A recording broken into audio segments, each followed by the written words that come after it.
Krishna Kirtana Ganana Tana Pano Premamritam Manidhi Dhiradhi Om Jnanatimirandasya Gananjana Salakaya Chaksuran Militanyena Tasmai Sri Gurave Namaha Sri Chaitanya Manabhistam Stavitanyena Bhutale Swayam Rupam Kadamaya Didanti Swapadanti Kam. First of all, I offer my humble obeisances unto the lotus feet of my Shiksha and Diksha Guru, Nityalila Pravishta Om Vishnupad Asatara Satasi Simad, Srila A.C. Bhaktivedanta Swami Prabhupada. Then I offer my humble obeisances unto the lotus feet of my Shiksha and Sannyas Guru, Nityalila Pravishta Om Vishnupad Asatara Satasi Simad, Srila Bhaktivedanta Narayan Goswami Maharaj. I offer my humble obeisances unto the lotus feet of my Shiksha Gurus, Srila Gaura Govinda Goswami Maharaj and Srila Bhaktivigyan Bharti Goswami Maharaj. I offer my humble obeisances unto the lotus feet of the Sri Rupanuga Guru Varga, Srila Bhakti Pragyan Keshav Goswami Maharaj, Srila Bhakti Siddhanta Saraswati Goswami Thakur Prabhupada, Srila Gaur Kishore Das Babaji, and Srila Bhakti Vinod Thakur. I offer my humble obeisances unto the lotus feet of Sri Krishna Bhagavan, the speaker of Bhagavad Gita, unto Sri Arjuna, the hearer of Bhagavad Gita, unto Srimad Bhagavad Gita, and I offer my humble obeisances unto the lotus feet of all the commentators of Srimad Bhagavad Gita, and I offer my humble obeisances to all the Vaishnavas and Vaishnavis who are present here today, my Dandavat Pranams. So,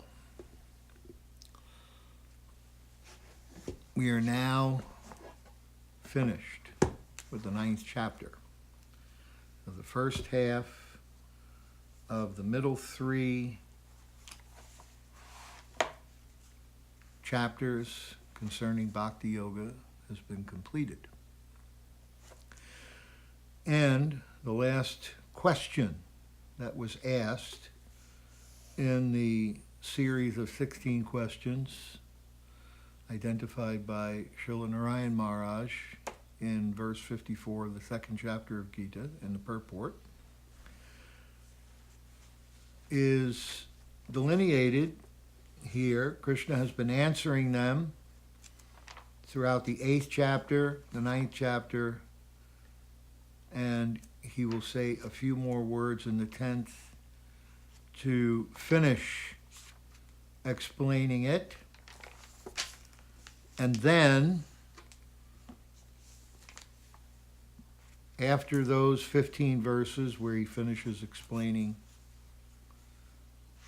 the glories, actually it's not 15 verses, it's about 11 verses, and 12, 13, and 14 are by Arjuna. And then, I think it's verse 16, where Arjuna asks the next question. All right. So, first we're going to take a look at those questions again that Arjuna asked, beginning of the 8th chapter. O my Lord, O Supreme Person, what is Brahman? What is the self? What are fruit of activities? What is the material manifestation? What are the demigods? Please explain this to me. How does this Lord of sacrifice live in the body? And in which part does he live, O Madhusudana? And how can those engaged in devotional service know you at the time of death? And Krishna's response is, the indestructible, transcendental living entity is called Brahman, and his eternal nature is called the self. Action pertaining to the development of these material bodies is called karma, or fruit of activities. Physical nature is known to be endlessly mutable. The universe is the cosmic form of the Supreme Lord, and I am that Lord represented as the Supersoul dwelling within the heart of the embodied being. And whoever, at the time of death, quits his body remembering me alone, at once attains my nature. Of this there is no doubt. So Krishna, in 3 verses, very quickly answers the questions of Arjuna, but then he elaborates through the 8th and 9th chapters. Now he's going to conclude the elaboration at the beginning of the 10th chapter up to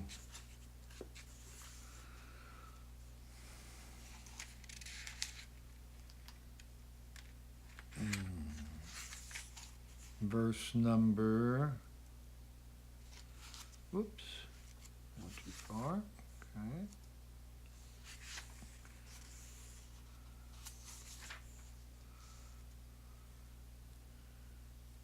Yeah, verse number 16. What will happen is up to verse number 11, Krishna speaks, he finishes explaining and answering those questions. And he gives, in the course of that, from verses 8 to 11, what's called the Chatra Sloki, or the heart of the Gita, the essence of the Gita. In other words, the entire Gita can be understood from those 4 verses alone. And that's going to be, a very slow process of talking about those verses, because we're going to be going over Srila Sridhar Maharaj's commentary on these 4 verses, which are absolutely astounding. So 12, 13, 14, and 15 are glorifications of Krishna by Arjuna in the 10th chapter. And then Arjuna asks his question. Please tell me in detail of your divine powers by which you pervade all these worlds and abide in them. So, before we get to that question, we're going to go over the conclusion of what Krishna has to say in terms of answering all the statements that he was asked, all the questions that he was asked by Arjuna in the beginning of the 8th chapter. The Supreme Lord said, my dear friend, mighty armed Arjuna, listen again to my supreme word, which I shall impart to you for your benefit, and which will give you great joy. Neither the host of demigods nor the great sages know my origin, for in every respect I am the source of the demigods and the sages. He who knows me as the unborn, as the beginningless, as the Supreme Lord of all the worlds, he undiluted among men is freed from all sins. So we see here, he's summing up, linking again, verse 34 in the 9th chapter, also 9:11, also 7:24, also 4:6 and 4:9. So like this, we have all this weaving of this web of connectivity in the Bhagavad Gita. And by understanding this, we start to see the themes and what Krishna keeps promoting and pronunciating. Huh?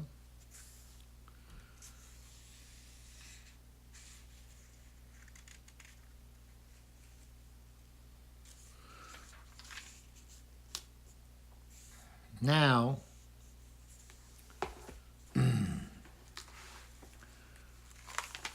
we come to this verse number 4 and 5 of the 10th chapter. And these verses are very detailed in the information that they give about the qualifications of someone, okay, who is in the proper consciousness. Intelligence, knowledge, freedom from doubt and delusion, forgiveness, thoughtfulness, self-control, and calmness, pleasure and pain, birth and death, fear, fearlessness, nonviolence, equanimity, satisfaction, austerity, charity, fame, and infamy are created by me alone. So all of the qualities, whether they be apparently positive or negative, Krishna says, I am the creator of those qualifications. Interestingly enough, the way the verse is translated by, yes, he uses the word diverse. Intelligence, knowledge, freedom from anxiety, tolerance, truthfulness, control of the senses, control of the mind, happiness, distress, birth, death, fear, fearlessness, nonviolence, equanimity, satisfaction, austerity, charity, fame, and criticism. All these diverse qualities of the living beings originate from me. So, same statement. Now, Srila Prabhupada, he goes through a great detail of explaining these qualities because he's trying to educate society on qualities.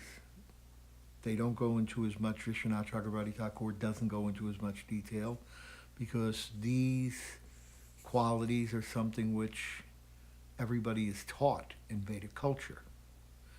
But in Western culture, these are not qualities that are taught or extolled even. And so it's very important from Srila Prabhupada's perspective that the students should be educated. The public should be educated. What are these qualities? What do they mean?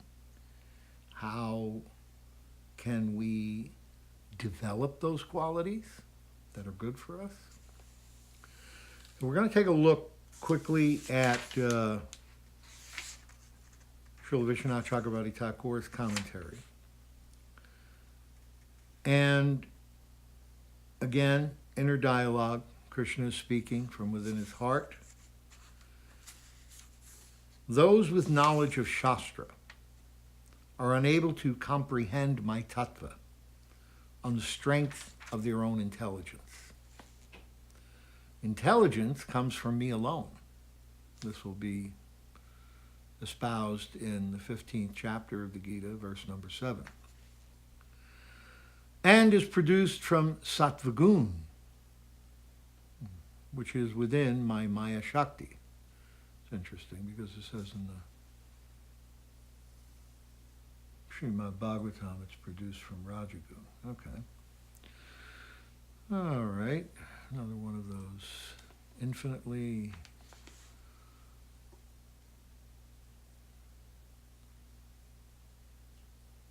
contradictory things that we will never understand. It has no independent, intelligence has no independent qualification to penetrate and understand my tattva. This is very important. Intelligence has no independent qualification to penetrate and understand my tattva, which is beyond the modes gunatita. Therefore, Bhagavan says, there are three qualities which could indirectly cause one to acquire tattva jnana of me. Indirectly. Buddhi, the ability to ascertain subtle meanings. So this is a form of intelligence, okay? This buddhi. Sometimes the word buddhi in Sanskrit is translated in English into intelligence. But he is, Srila Narayan Maharaj in his translation is saying that buddhi means the ability to ascertain subtle meanings, the ability to understand the difference between material nature, spiritual nature, and the origin of both. Second, it means jnanam, discrimination of conscious and unconscious objects, to be able to discriminate between the soul and the body. Jnanam, because the body is actually an unconscious object. It's only conscious because of the presence of the soul. And then the third thing is asammoha, the absence of anxiety. But these qualities are not the direct cause. None of the various qualities that are seen in people at different times are created independently. Therefore, Sri Bhagavan further states, Shama, or tolerance, Satya, truthfulness, Dhamma, control of the external senses, and Sama, controlling the mind, are all sattvic. Sukha is sattvic, dukkha is tamasic, bhavo, birth and death, are a special type of misery, and fear is tamasic. Fearlessness arising from knowledge is sattvic, but it is born from rajagun, but if it is born from rajagun, then it is rajasic. So there can be two types of fearlessness. One is fearlessness out of knowledge. By having knowledge and understanding, I'm not this body, I'm eternal, I won't die. This is one of the things that has been reported by people who've had near-death experiences. They come to believe that they're not temporary, they're eternal. That after the body dies, they will live on. Understanding that, they now become unafraid of death. And this has been one of the things that has been very powerful about the near-death experience. So that's one kind of fearlessness. But there's another kind of fearlessness, and that's the fearlessness of being able to go into battle with anyone, either verbally or physically. And that kind of fearlessness is born of Rajagun, not Sattvagun.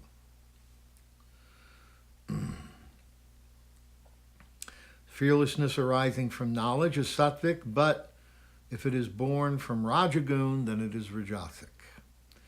Samatha means to see equally the happiness and distress of others as one's own. In other words, to be empathic. Persons who have empathy for others can feel their distress and their happiness. When they're happy, they support them. They nourish their happiness. Persons who are envious, when they see others happy, they try to rob them of that happiness by saying or doing something which will belittle them or demean them or rob them of the specialness of the moment that they're being happy. Whereas the distress, when people are in distress, there's some people who actually take pleasure in seeing others in distress. When other people fall down or get hurt or in pain, they laugh or they enjoy it on some level. So having empathy, feeling the distress of the other person, and wanting to do something to help them through that situation. So this is considered samatha, means to see equally the happiness and distress of others as one's own. Samatha, equanimity, and ahimsa, nonviolence, are sattvic. Tushti, satisfaction, is sattvic, if it is free from illusion. If not, then it is rajasic. So if one feels a sense of satisfaction or satiation due to the fact that they're engaged in devotional service, in Krishna consciousness, and they're satisfied with whatever God provides them, that's enough, okay, God's given me this much, okay, that's what I get. Or, so all of these views okay, this is a person who is in a sattvic mood. But a person who feels satisfaction when they obtain material pleasures, then this is more rajasic. Oh, I had that girl the other night, or I had that boy, or oh, we drank till we fell down, or oh, we did this, or oh, we did that. Oh, it was so satisfying. The satisfaction is rajasic. This is not sattvic. When a person is free from illusion or the feeling that he is the doer, his performance of tapa, austerity, and dana, charity, are sattvic. If performed by one who is under illusion, they are rajasic. Yasha or fame and ayasha, infamy, should be understood in the same manner. They have all originated by my Maya, Krishna says. But since Shakti, the energy, and Shaktiman, the energetic, are non-different, it should be understood that they are created by me alone. So this is Srila Vishwanath Chakravarti Thakur's commentary on this verse. Now, Srila Prabhupada, he goes into an explanation of these things, not on the basis of sattva or raja, which are terms and conceptions that are familiar to people who are in the Vedic culture, who are practicing the Vedic culture. They understand the concept of something being sattvic, rajasic, or tamasic. But Srila Prabhupada talks about it from a different angle of vision and tries to help people to understand how to become better people, how to become more sattvic by nature, without necessarily directly moving it in that direction in terms of identifying it as that. The different qualities of living entities, be they good or bad, are all created by Krishna, and they are described here. Intelligence refers to the power of analyzing things in a proper perspective. And knowledge refers to understanding what is spirit and what is matter, what I said before. Ordinary knowledge obtained by a university education pertains only to matter, and it is not accepted here as knowledge.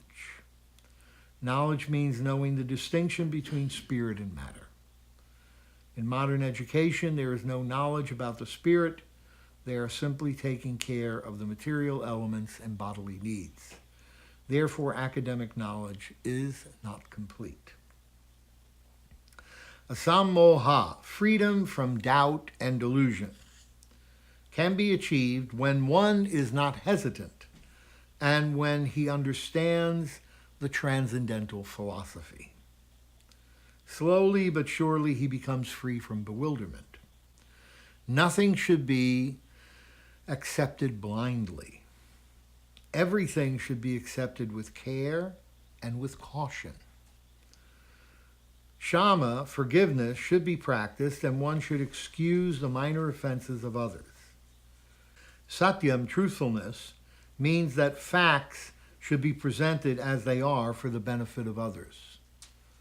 Facts should be presented as they are for the benefit of others. This is satyam, or truthfulness. Facts should not be misrepresented. According to social conventions, it is said that one can speak the truth only when it is palatable to others. But that is not truthfulness. The truth should be spoken in a straight and forward way, so that others will understand actually what the facts are. If a man is a thief, and if people are warned that he is a thief, that is the truth. Although sometimes the truth is unpalatable, one should not refrain from speaking it. Truthfulness demands that the facts be presented as they are for the benefit of others. That is the definition of truth. Self-control means that the senses should not be used for unnecessary personal enjoyment. There is no prohibition against meeting the proper needs of the senses, but unnecessary sense enjoyment is detrimental for spiritual advancement. Therefore, the senses should be restrained from unnecessary use. Similarly, the mind should not indulge in unnecessary thoughts. That is called sama, or calmness. Nor should one spend one's time pondering over earning money. That is a misuse of the thinking power. The mind should be used to understand the prime necessity of human beings, and that should be presented authoritatively. The power of thought should be developed in association with persons who are authorities in the scriptures, saintly persons and spiritual masters, and those whose thinking is highly developed. So here he's emphasizing about not engaging the senses in unnecessary personal enjoyment. In the second chapter of the Gita, Krishna explains that one who's advanced in spiritual life, he's like a tortoise. When the senses need to be engaged, need to be used, then they come out. And if there's any danger that the senses will be misused, then they're withdrawn into the shell. So similarly, an enlightened soul thinks of it in that way. He doesn't engage his senses in unnecessary personal pleasure. He engages his senses solely for the pleasure of Krishna and Guru. And that's why Srila Prabhupada is emphasizing here that the power of thought should be developed in association with persons who are authorities in scriptures, saintly persons, and spiritual masters, and those whose thinking is highly developed. So in this way, he's accenting, again, the importance of association with more advanced devotees. This is the important thing that Krishna tries to present throughout the scripture, and Srila Prabhupada reinforces that throughout the scripture when he's giving his commentaries and his purports.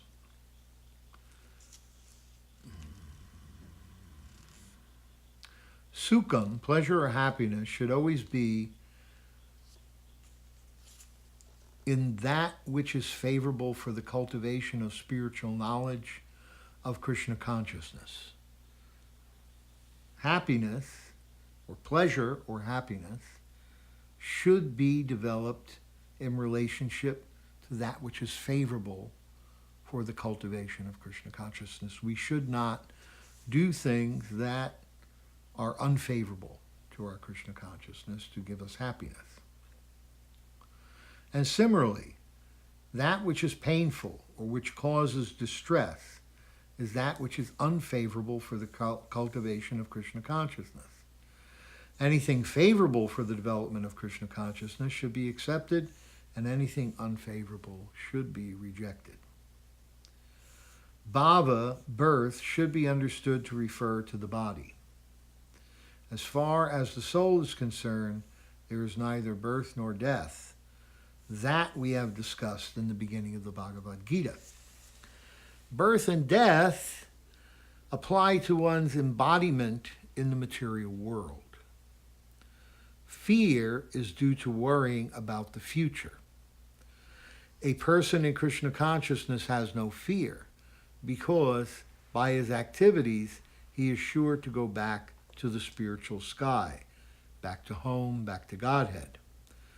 Therefore, his future is very bright. Others, however, do not know what their future holds. They have no knowledge of what the next life holds.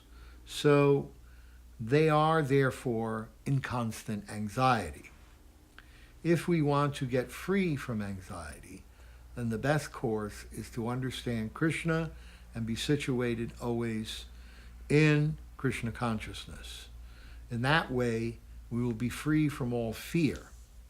In the Srimad Bhagavatam, it is stated that fear is caused by our absorption in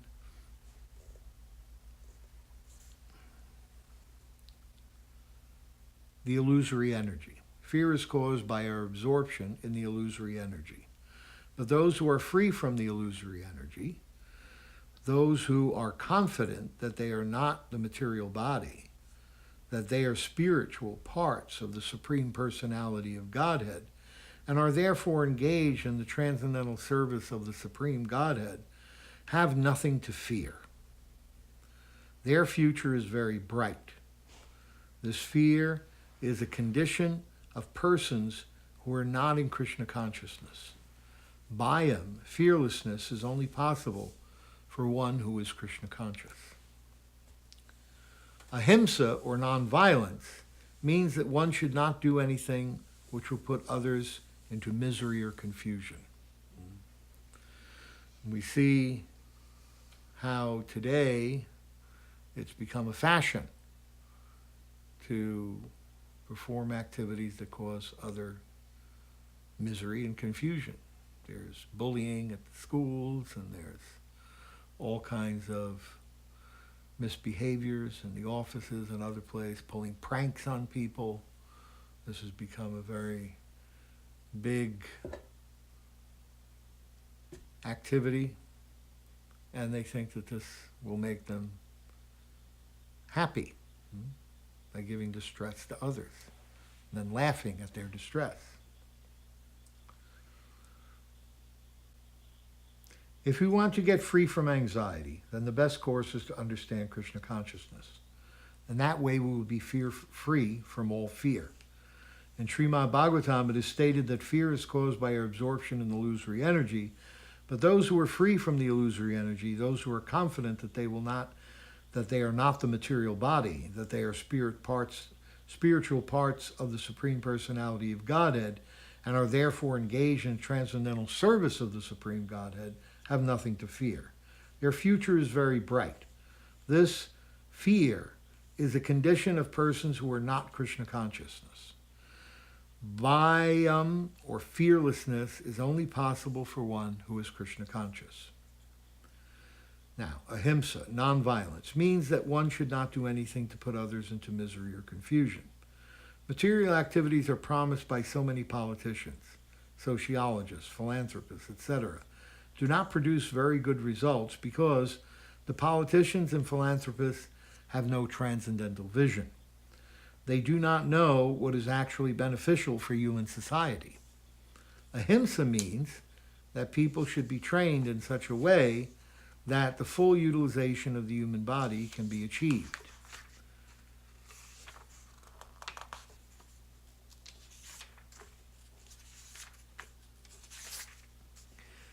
The human body is meant for spiritualization. So any movement or any commissions which do not further that end commit violence on the human body. That which furthers the future spiritual happiness of the people in general is called nonviolence. But here Srila Prabhupada is taking this conception of ahimsa to a very big extreme.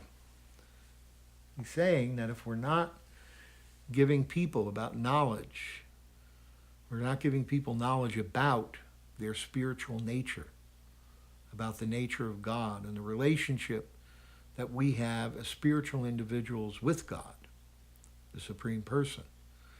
If we're not giving that information, if we're not explaining it from that perspective or that direction, and if we're not engaged in actually pushing forward that agenda, then whatever activities we're performing in relationship to society and the living entities in general is actually averse to Krishna consciousness and is actually a cause of violence, because we are depriving them of their spiritual progress. One should behave in such a way that he doesn't deprive the living entities of their spiritual progress. If they're not engaged in some manner for educating people in the process of Krishna consciousness, then they're actually practicing a form of violence.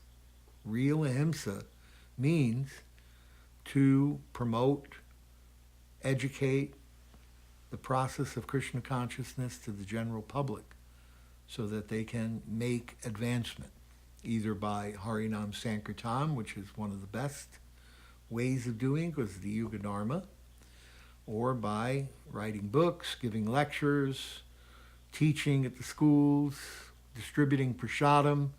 All of these activities are impeding the march of ignorance by the general living entities. And the greatest form of ahimsa, or nonviolence, toward everyone. Samatha, equanimity, refers to freedom from attachment and aversion. To be very much attached or to be very much detached is not the best. So, I remember one devotee, one of my godbrothers, saying to Srila Prabhupada, "Oh, Srila Prabhupada, I am the most fallen." Prabhupada said, "You are neither the most nor the least of anything." So, it is not a good idea to be very attached to the material nature, to the temporary illusory world. The material world should be accepted without attachment or aversion. Similarly, that which is favorable for prosecuting Krishna consciousness should be accepted. That which is unfavorable should be rejected. That is called samatha, equanimity. A person in Krishna consciousness has nothing to reject. He has no aversion. Yukta vairagya. Real renunciation means that he engages everything in the service of Krishna without trying to utilize it for his personal pleasure.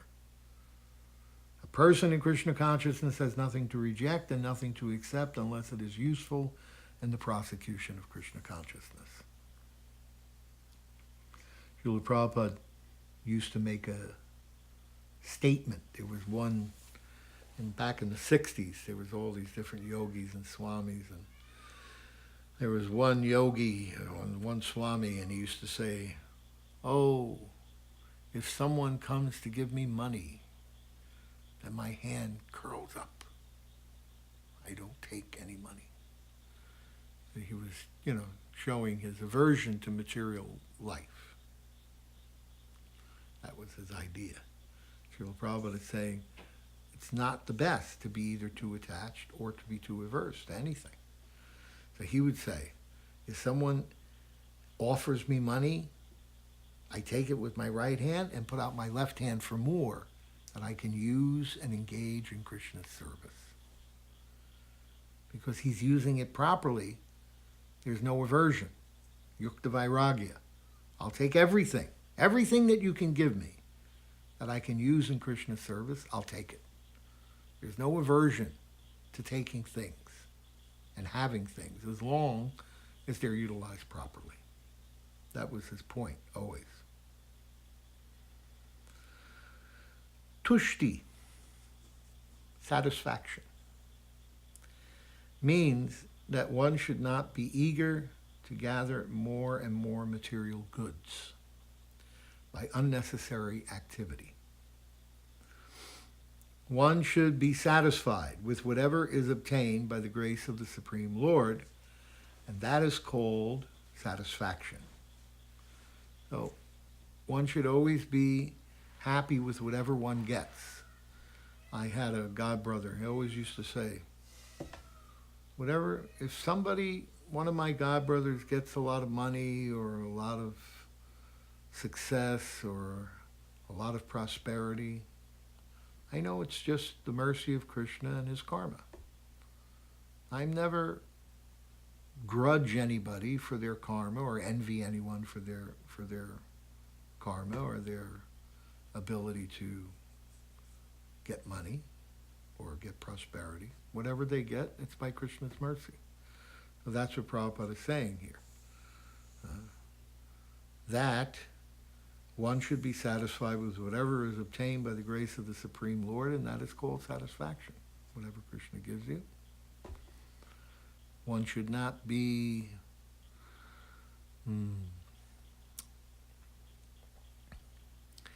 one should not have expectations.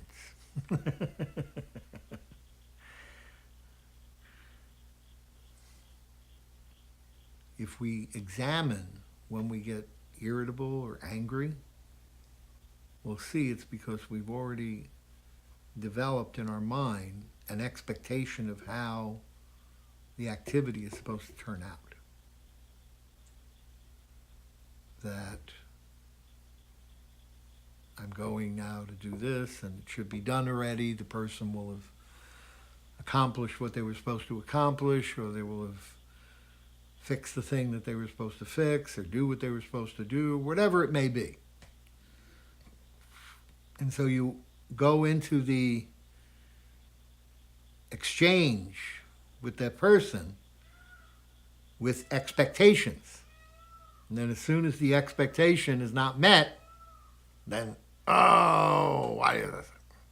Anger, irritability.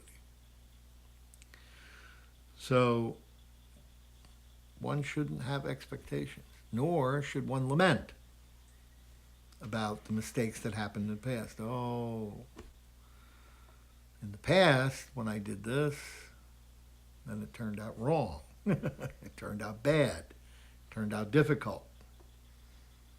One should live for the moment. Okay, you make plans. Of course, you have to make some plans, but you work with each thing in the moment.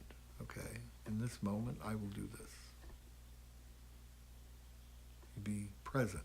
Be mindful. Don't lament about how it didn't go right the last time, and don't have any expectations about how it's going to go right this time. Okay, I'm going to do my best.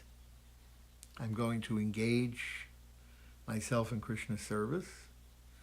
Srila Prabhupada, he gave us the example.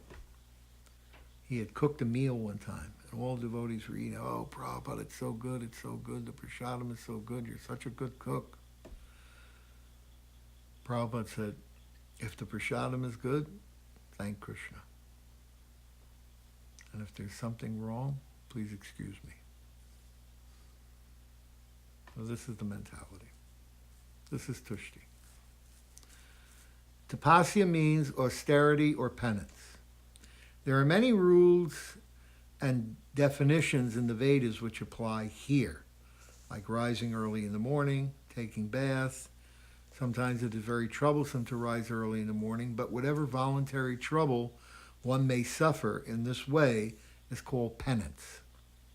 Similarly, there are prescriptions for fasting on certain days of the month, like Ekadasi and the Vishnu Tattva holy days. One may not be inclined to practice such fasting, but because of his determination to make advancement in the science of Krishna consciousness, he should accept such bodily troubles which are recommended. However, one should not fast unnecessarily or against Vedic injunctions. One should not fast for some political purpose. That is described in Bhagavad Gita as fasting in ignorance. And anything done in ignorance or passion does not lead to spiritual advancement. Everything done in the mode of goodness does advance one. However, and fasting done in terms of Vedic injunctions enriches one in spiritual knowledge. And here you see Srila Prabhupada is defining what is the proper way to fast, what is the purpose for fasting in the mode of goodness. Because if we don't fast in the mode of goodness, then it's going to pollute our consciousness. So if we want our consciousness to be pure and uncontaminated, then we have to fast according to the proper modes of material nature, which is goodness, because goodness always helps us to advance toward the spiritual goal. As far as charity is concerned, one should give 50% of his earnings to some good cause. And what is a good cause? It is that which is conducted in terms of Krishna consciousness. That is not only a good cause, but it is the best cause, because Krishna is good. His cause is also good. Thus, charity should be given to a person who is engaged in Krishna consciousness. According to the Vedic literature, it is enjoined that charity should be given to the Brahmins. This practice is still followed, although not very nicely in terms of the Vedic injunctions. But still, the injunction is that charity should be given to the Brahmins. Why? Because they are engaged in higher cultivation of spiritual knowledge. A Brahmin is supposed to devote his whole life to understanding Brahman. A Brahmajan, not a Brahmagyan, a Brahmajan, a person is one who knows Brahman. He is called a Brahmana. Thus, charity is offered to the Brahmanas because since they are always engaged in higher spiritual service, they have no time to earn their livelihood. In the Vedic literature, charity is also to be awarded to the renouncer of life, the sannyasi. The sannyasis beg from door to door, not for money, but for missionary purposes. The system is that they go from door to door to awaken the householders from the slumber of ignorance, because the householders are engaged in family affairs and have forgotten their actual purpose in life, awakening their Krishna consciousness. It is the business of the sannyasis to go as beggars to the householders and encourage them to be Krishna conscious. As it is said in the Vedas, one should awake and achieve what is due him in his human form of life. This knowledge and method is distributed by the sannyasis. Hence, charity is to be given to the renouncer of life, to the Brahmins, and similar good causes, not to any whimsical cause. So that will also be talked about in the 17th chapter. What's charity in the mode of ignorance, charity in the mode of passion, charity in the mode of goodness. And by giving in charity properly, then you reap great spiritual benefits. And so it is encouraged that one should always give in charity to the Brahmins, to the sannyasis, to the sadhus, and try to make spiritual advancement by their charitable donations.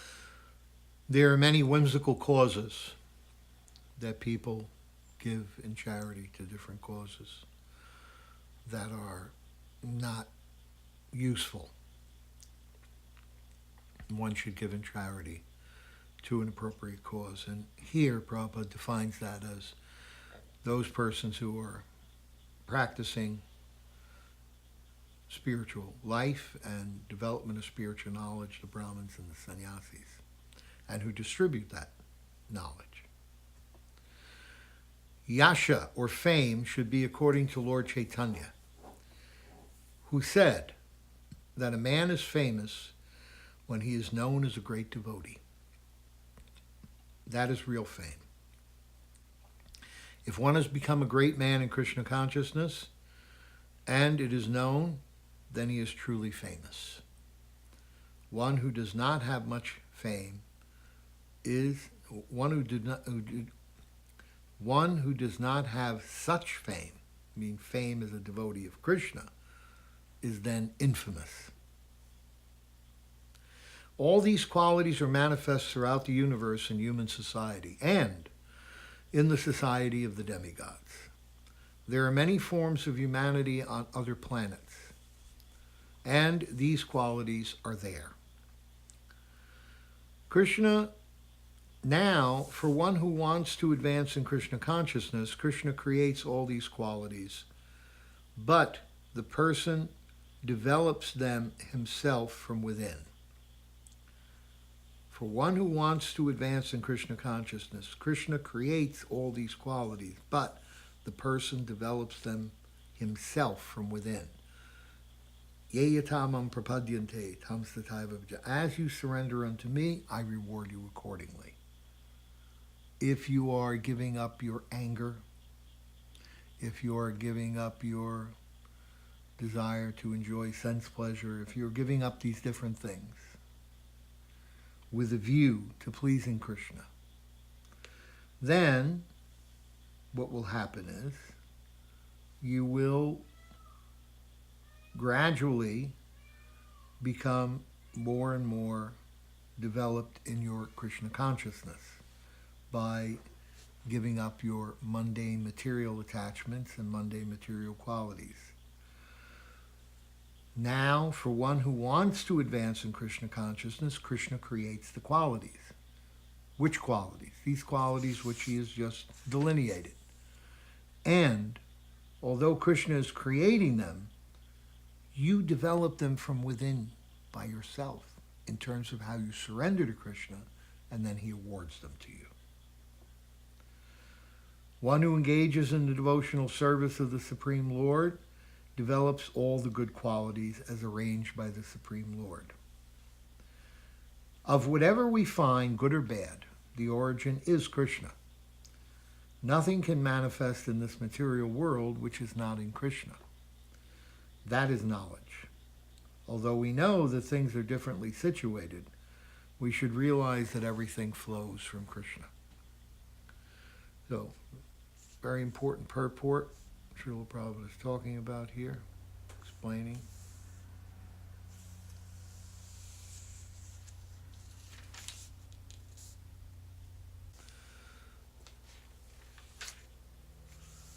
Okay. So now the next verse, Krishna talks a little bit about, before we get to that, let's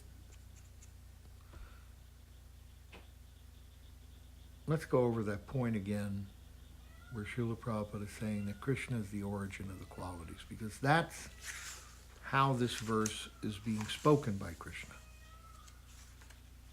And it's an important thing to understand.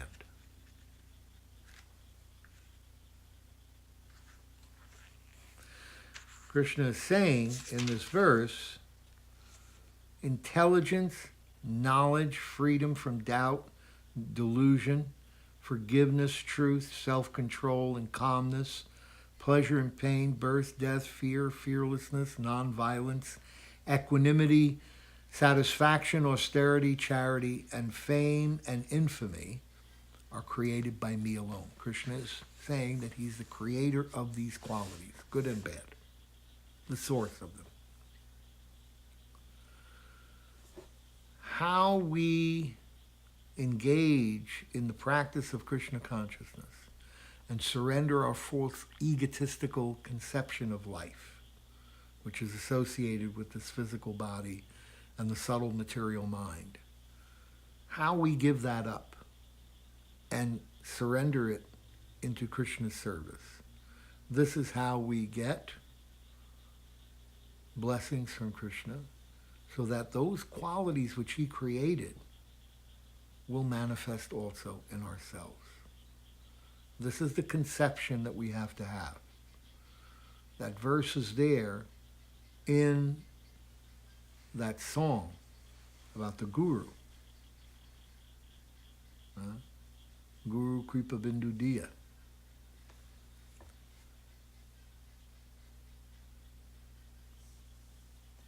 Give me that book. The yellow one, the big one.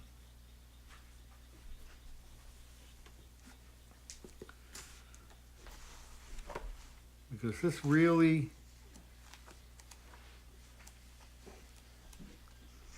Tomada Karuna Shada. Tomada Karuna Shada. Your mercy is all that I am made of.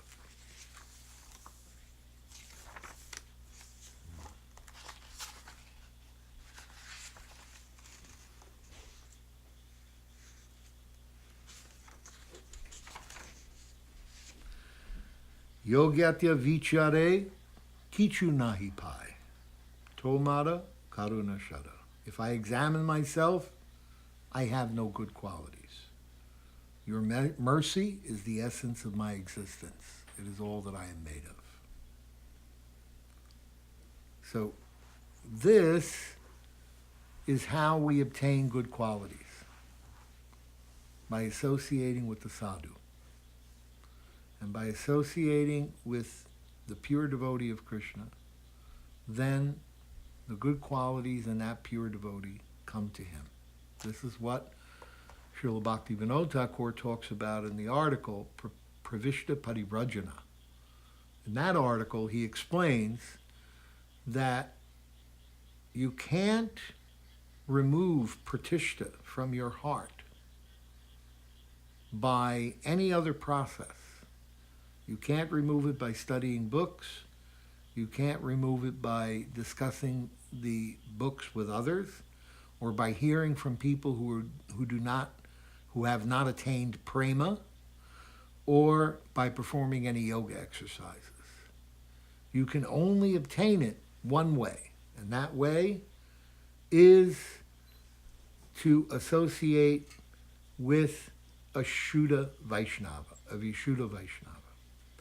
And by associating with the Vishuddha Vaishnava, then we will become sadhutva, saintly.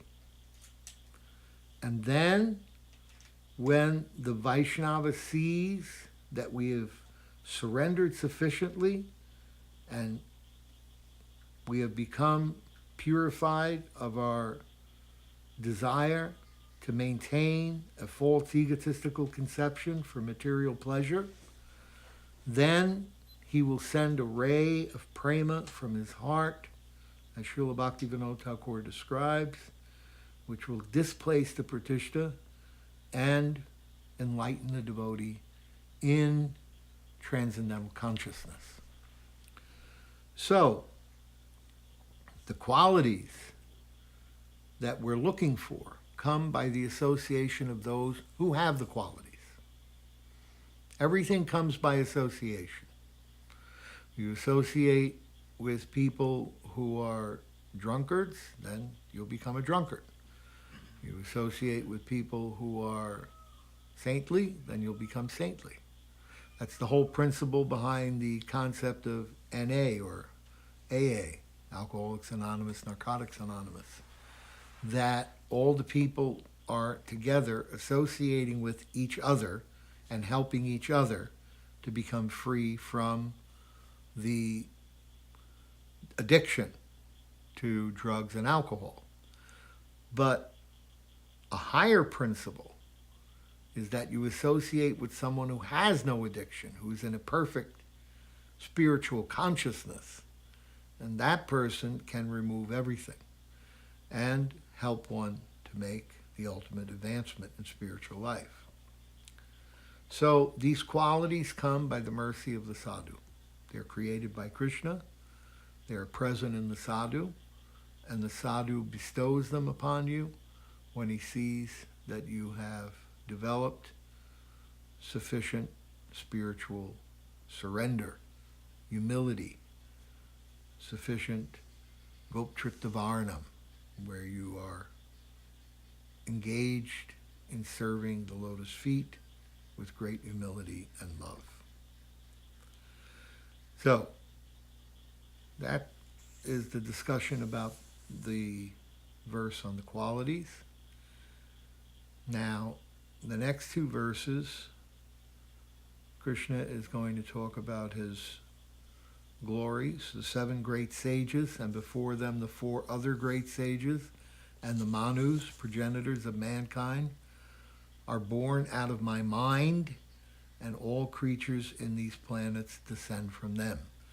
So these 7 great sages, in the looking up at the night sky, you'll see the pole star, and you'll see the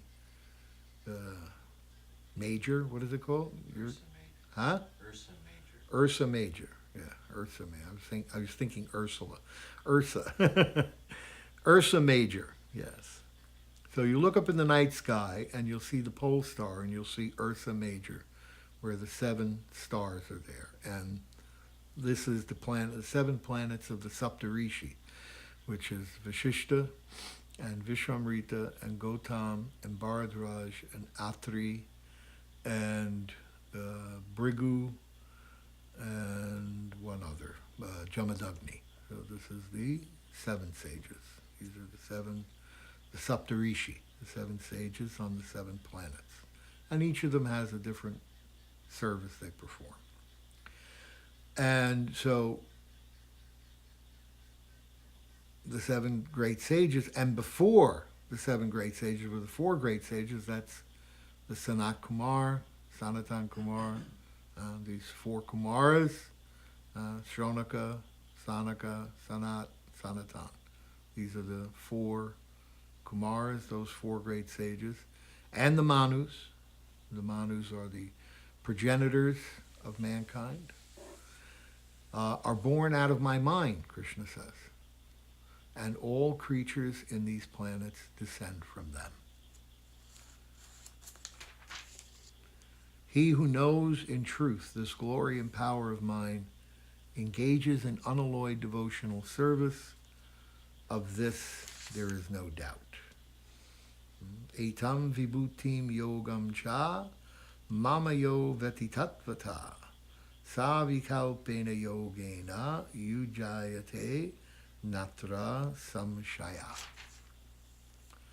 So, now we've come up to verse number 8, which is the beginning of the Chatur Shloki. And tomorrow night we will begin talking about Chatur Shloki and about these 4 verses, 8, 9, 10, and 11. We'll be discussing Srila Sridhar Maharaj's commentary, Srila Prabhupada's commentary, Srila Vishwanath Chakrabarti Thakur. This is the essence of the Srimad Bhagavad Gita. The whole Gita can be understood from these 4 verses. Everything is here. And so we can look at it from the unlimited different perspectives of the great acharyas like Srila Prabhupada, Srila Sridhar Maharaj, Srila Vishwanath Chakrabarti Thakur, Srila Narayan Maharaj, and Srila Bhaktivinoda Thakur. So we will begin that tomorrow night. And that is the end of this session today. Thank you very much. Hare Krishna.